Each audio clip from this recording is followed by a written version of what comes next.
PM Harris dodges question over giving a diplomatic passport to Peter Verdee.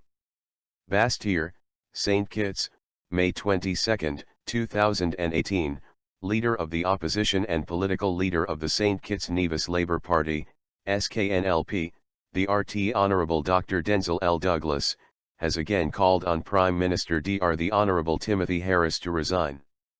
Photo 1, Denzil Douglas. Photo 2, Timothy Harris. Photo 3, Peter Verdee.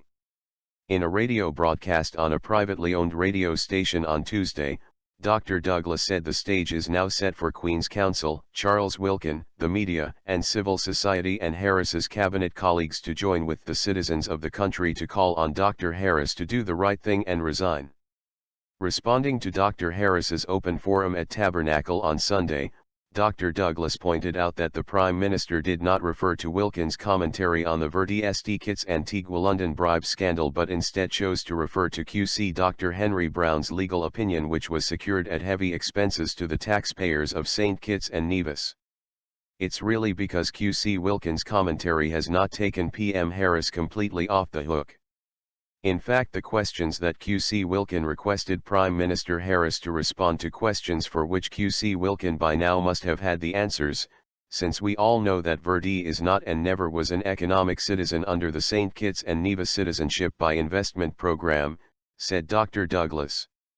And one of the questions which Timothy Harris must answer is whether Virdee was granted a St. Kitts and Nevis diplomatic passport by the government, with the full knowledge and consent of Prime Minister Harris, even though Virdee is not and never was a citizen of St. Kitts and Nevis. And by Harris granting him a diplomatic passport does not make him a citizen, Dr. Douglas said. The opposition leader had revealed this information to the nation in the St. Kitts and Nevis Labour Party, SKNLP, emergency press conference at the Koi Commercial Complex last Monday, May 14 and repeated it during the SKNLP Freedom FM radio program Issues last week Wednesday, May 16. In this emerging Harris-Virdee St. Kitts and Nevis diplomatic passport bribery scandal, the Prime Minister of St. Kitts and Nevis is being asked to answer whether he asked for and received any bribe from Peter Verdee and if so for what purpose, for example for a diplomatic passport to provide a contract for energy services or some other favor, Dr. Douglas asked. He noted that in his capacity as leader of the opposition and former Prime Minister, he has said publicly that with this new mood of transparency he do not mind if the government releases the names of all the economic citizens for whom his cabinet approved diplomatic passports so that we can see if there are other Virdees lurking in our future and will like the same be done with all the Iranians who acquired citizenship under the Citizenship by Investment Program of St. Kitts and Nevis. He said the SKNLP continues to believe and agree with QC Wilkin's conclusions that Virdee's allegations create potentially adverse implications for the name of our country. Therefore the country deserves full disclosure on all connections between Virdee and officials here past and present.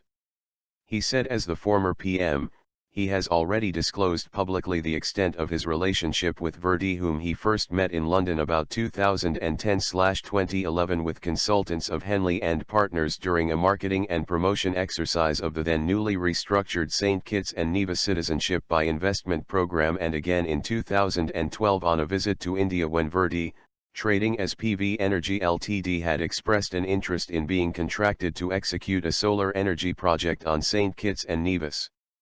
As the former Prime Minister, I have disclosed on Thursday last that no contract was ever signed and no contract was ever executed by me or my then Minister of Energy under the Labour administration. In fact, my administration was already executing a joint venture, solar energy farm with the Embassy of the Republic of China on Taiwan, said Dr. Douglas. We are strongly of the view that Prime Minister Harris has been given enough time to publicly respond to the QC Wilkin's questions and those posed to him by me in my capacity as leader of the opposition, said Dr. Douglas, who condemned Dr. Harris for coming to the public last Sunday, May 20 in the open forum at Tabernacle with hostility and hurling insults and abuse to some of his cabinet colleagues, parliamentarians and several founding members of his PLP, architects of Team Unity and Fair. minded citizens who are simply interested in a decent name and image of our country, and accountability, transparency, openness, and integrity for those who serve publicly, Dr. Douglas said. We submit that PM Harris has not answered the questions specifically posed to him, and he has not given full disclosure of his connection and relationship with billionaire/investor and developer Peter Verdee together with his business partner, PM Harris, and an Antiguan minister are all the subjects of an ongoing major Virdee St. Kitts Antigua London bribe trial and scandal, he said.